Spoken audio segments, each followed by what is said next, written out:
Tonight on CTV News, we have a short interview with the U.S. Senate candidate, plus a look at a 9/11 memorial service that took place over the weekend. All this and more coming up on CTV News starting now. All right, well, we're live. We're starting. I'm Willis Scott. And I'm Emily Biffinger, and here's what's going on in the world. Out of the 1.8 million tons of rubble that was left at Ground Zero on September 11th, a piece made its way back to Fort Collins.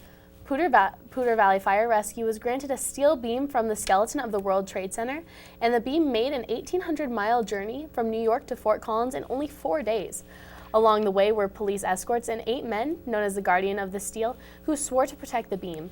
Captain Doug Lee, one of the Guardians, spoke to us about the journey. I don't think it was one particular moment. It was constant for 4 days, and that was the way the community came out across the country as we traveled. We were never without an escort, either Patriot Guard or law enforcement. The people, general public, coming out, running across fields to wave at us as we drove across the country. It truly was like we were in a presidential motorcade and we were carrying a piece of precious cargo. Hardly ever an overpass that didn't have somebody on it, fire equipment or law enforcement, huge ceremonial flags. Like I said, 4 in the morning all the way up till 7, 8 o'clock at night when we stopped driving. It never ended. It never ended until we pulled into Fort Collins. Pretty crazy and incredible. A memorial will be installed to display the steel beam permanently at Poudre Fire Rescue Station 3 later this year. The city of Fort Collins and top police officials face a discrimination lawsuit.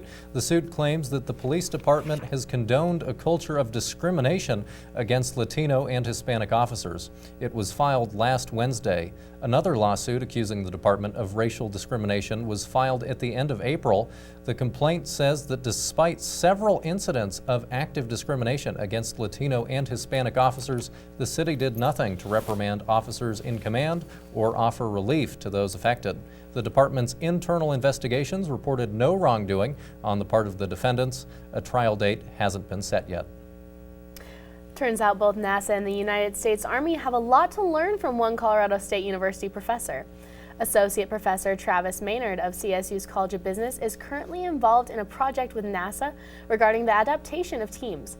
Maynard and his colleagues created a literature review for NASA that aimed to understand what it is about teams in general that enables some to adapt and some to struggle when faced with obstacles.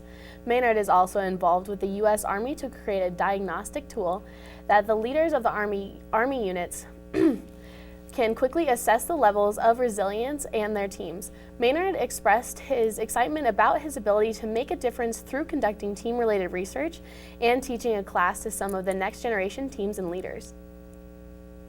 We're continuing our political coverage here at CTV. U.S. Senate candidate Darrell Glenn participated in the first Colorado Senate debate last Saturday. Glenn did very well in the Republican primary against 4 other candidates. He won the GOP nomination with 37% of the vote. He prides himself on being a Christian constitutional conservative. I sat down with Glenn and asked him about his conservative policies and views. In regards to the Black Lives Matter movement, you said all lives matter. Would you mind just expanding on that? Well, I think it's important that we bring all people together to talk about this because I think we should use that as an opportunity to get together. When it becomes that all lives matter is somehow offensive to one group or another, that just shows you that we really need to spend more time talking about it. Now, you're unapologetically Christian. Would you mind just telling me how that plays into your politics? Well, I tell people I want them to understand my statement of faith by using that to recruit anybody, but I show them that you have a first to make it right, be brave and brave about who and what you are. And I've seen this administration feel like they've suppressed that right. People feel like they have to hold back in stating what they believe in. And I'm trying to remind people that it's okay to say it, to be proud of who and what you are. Glenn also talked about getting rid of the Department of Education and shared his views on abortion. You can read a full copy of the interview in tomorrow's print edition of The Collegian and on collegian.com. 85,000 refugees are expected to come into America this year alone. 10,000 will be making their home here in Colorado. Dr. Jay Marlowe, a professor in New Zealand at the University of Auckland, came to CSU to discuss what this means moving forward. Dr. Marlowe not only went over the facts and figures of refugee immigration, he explained how natural disasters interfere with refugee relief. Natural disaster warnings and precautions are in English, and if a refugee only speaks their native language, then their safety is hindered.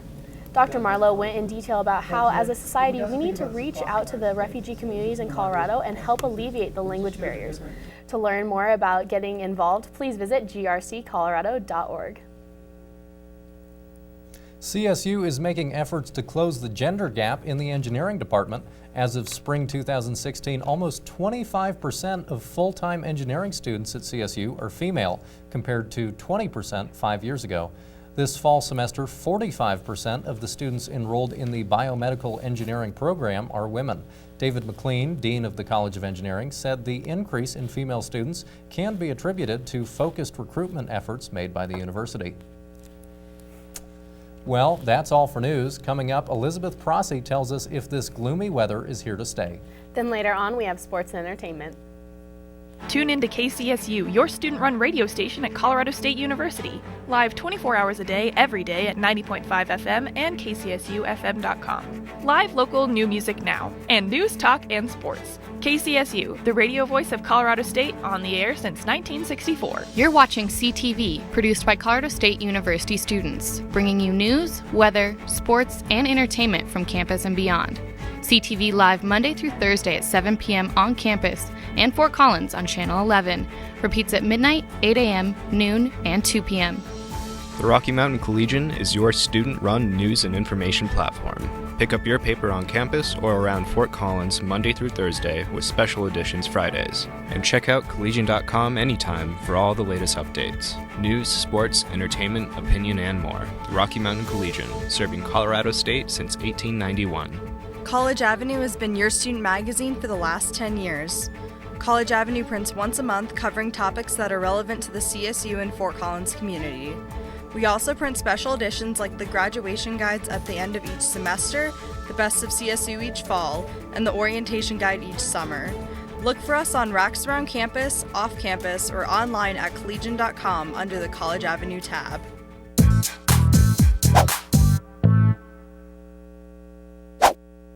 Hello, CTV 11 weather anchor Elizabeth Prossi here. As you notice, I'm not in the studio because I decided to take the weather outside today. It's raining and it's finally feeling like fall. As you notice, the leaves behind me are starting to change colors.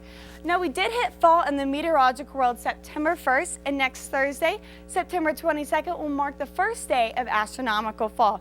These temperatures definitely feel like fall as we had a cool front move through last night, bringing us this rain. The rain will continue through the evening, so if you are headed out to Sundance tonight, grab that rain jacket along with your cowboy boots. Temperatures will be cool in the 50s. The rain will taper off, but we will still see those clouds. For overnight lows, temperatures will feel like September in the 40s, 47 here in Fort Collins. Looking ahead to your Wednesday, going to be a similar story to what we saw today. You're going to want to grab your hat tomorrow and put on those jeans instead of the shorts. Save the shorts for the weekend. It will be a cool start to the day. Now we're going to see temperatures warm up just a little bit around lunchtime into those upper 60s. Still going to see those clouds, and the best chance of rain tomorrow will be after lunch. Now, I believe we'll stay mainly dry here in Fort Collins, but don't be surprised if we get a few sprinkles like it is raining right now. Temperatures will be in those mid-70s, so really not feeling too bad. Across the entire state of Colorado, we're going to see temperatures in those 60s and 70s, so not too hot and not too cold. Definitely feeling like September. This really nice weather will continue through the week into the weekend. So if you're headed to Hughes Stadium for our football game this Saturday against UNC, it's an orange out game. It's going to be beautiful and sunny, so not quite this rainy weather that we have right now. Temperatures will be in the 70s, so make sure you do put on your sunblock for this football game. And now let's head back to the studio where it's nice and warm and talk some more about sports coming up right after this.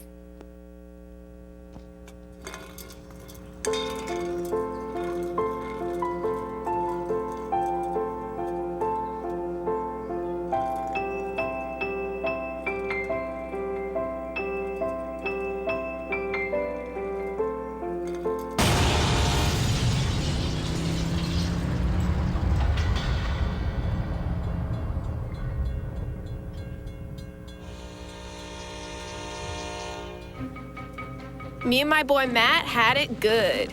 He had catnip that was off the hook.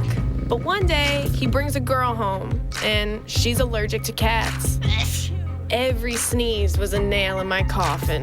Now I'm in a shelter. It's decent, but they don't even have Wi-Fi.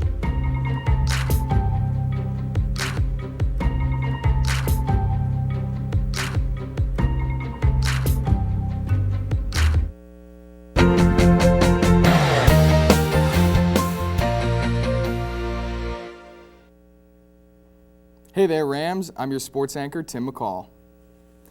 The Rams bounced back from their loss at the Rocky Mountain Showdown with a 24-13 win against the University of Texas San Antonio this weekend. Saturday's best performance came from the Rams All-American punter Hayden Hunt. Hunt kept the Rams ahead in the field position battle all day, pinning the Roadrunners inside their own 20-yard line 5 different times. The NCAA recognized Hunt's huge day, and for the second time in his career, he was named the Ray Guy Punter of the Week. Next up on the CSU football schedule is a home matchup versus an undefeated University of Northern Colorado team. The Rams' defense will be tested this week versus a Bears team that has scored 111 total points in their first 2 contests. However, the UNC defense allowed 52 points in a victory versus Abilene Christian University last week. Look for the Rams' offense to capitalize against a vulnerable UNC defense. This matchup appears to be a great opportunity for one of the Rams' quarterbacks to step up and solidify the starting job. Whether it is a Georgia transfer, Fatan Bauda, Nick Stevens, or freshman Colin Hill under center on Saturday, look for the CSU QB to have a good day and quiet the quarterback controversy, if only for the time being. Dallin Dawkins is another breakout candidate for this week, averaging 5.4 yards per carry on the year. Dawkins' elusiveness will lead to big play opportunities for the Rams, and if he can capitalize on just 1 or 2 of those opportunities, it could be a very long day for the UNC defense. Don't miss the Rams this Saturday as they try to build off last week's strong performance. CSU women's volleyball did not share the same success this week, as they were swept in back-to-back contests. A loss to Wichita State on Thursday was followed by a loss to the nationally ranked University of Texas on Friday. The crowd of over 6,000 that turned out to watch the CSU-Texas match was the 5th largest crowd in volleyball spectators ever assembled in Moby Arena. Rams women's volleyball will be back in action this Friday as the University of New Orleans comes to town for the first game of the Pac-12 Omni Invitational Tournament. CSU Rams women's golf is also back in action this week. Coming off their best season in recent memory, the Rams, under 4th-year coach Annie Young, opened their season Monday as they hosted the annual Colonel Wallenberg Ptarmigan Rams Classic. The Rams return 4 of 5 letter winners from last season and look to build on the success they had a year ago. However, CSU was unable to start the season the way they wanted and finished the tournament in 12th place out of 15 teams while shooting 55 over par. San Jose State University walked away as the winners of the Rams Classic, shooting an astonishing 1 over par. CSU's women's golf will be back in action this Monday as they travel to San Jose for the Julie Inkster Spartan Invitational Tournament. Be sure to check out the sports section of the Collegian to find out how the Rams perform. That's all for sports, but coming up, Nicole Hines has all the latest in entertainment.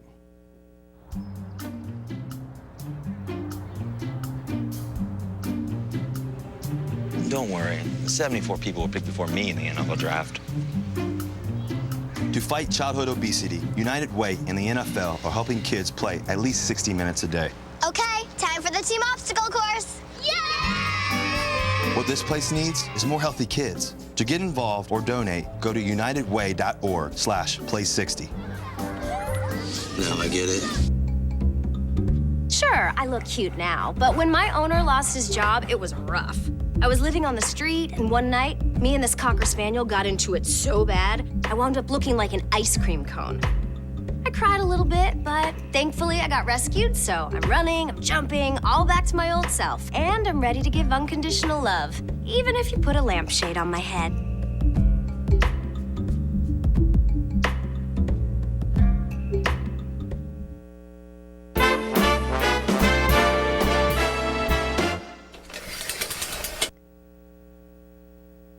Oh hey there Rams, I'm your entertainment anchor Nicole Hines, and here is all the latest buzz. This weekend was the Miss America pageant for the 2017 season. As you probably know, gorgeous girls from all across the United States compete for the crown. The event had many famous judges, including Mark Cuban and Gabby Douglas. At the end of the night, a new Miss America was crowned. The winner gets a six-figure salary, all expenses paid during her reign, as well as a $50,000 scholarship, and an appearance agreement with Dick Clark Productions. Last year's winner presented Miss Arkansas, Savvy Shields, with the crown for the 2017 year. During the talent round, she wowed the judges with a jazz routine and later answered a question about presidential candidate Hillary Clinton. Shields is 21 and is currently a student at the University of Arkansas, where she is majoring in art with a minor in business. She is also currently running a campaign called Eat Better, Live Better, and is focused on encouraging people to be healthier. And in the case that Miss Arkansas is not able to fulfill her pageant duties, the second runner-up was Miss New York, Camille Sims. Last Friday, the CB and Potts Tap House, located off Elizabeth, threw a tapping party in honor of their new beer.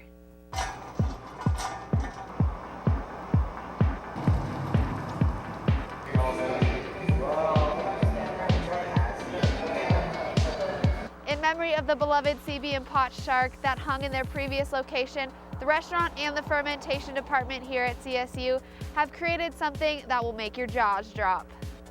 For 20 semesters, students in the Fermentation Science and Technology program have been brewing within our facilities alongside Fort Collins breweries.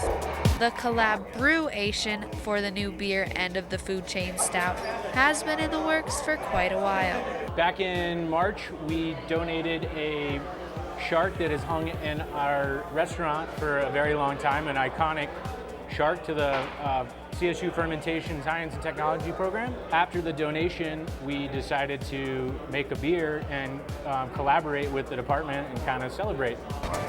The creation of the beer is a very abstract process. We take kind of the season in consideration. You know, we don't want to be brewing a summer beer in the middle of the winter. So we took that into consideration and narrowed it down to a few choices, and ended up just all of the TAs and the instructors just voted on the Baltic Porter.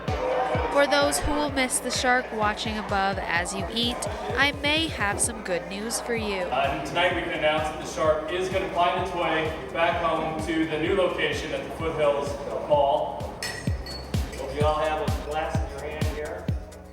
I got a chance to taste the beer and I was not disappointed. Make sure to go out to the homecoming of the beloved shark at the new Foothills location on October 8th at 11 in the morning. 13 downtown fashion boutiques are coming together on September 15th to present the first Fashion for Charity event. This is the first event like this in Fort Collins, and all the proceeds from ticket sales are going directly to the Cystinosis Research Foundation. This will take place in Old Town Square at 6 p.m., featuring music from DJ Avalon, and will showcase different fall looks and accessories. Afterwards, a VIP reception will be held for the ticket holders.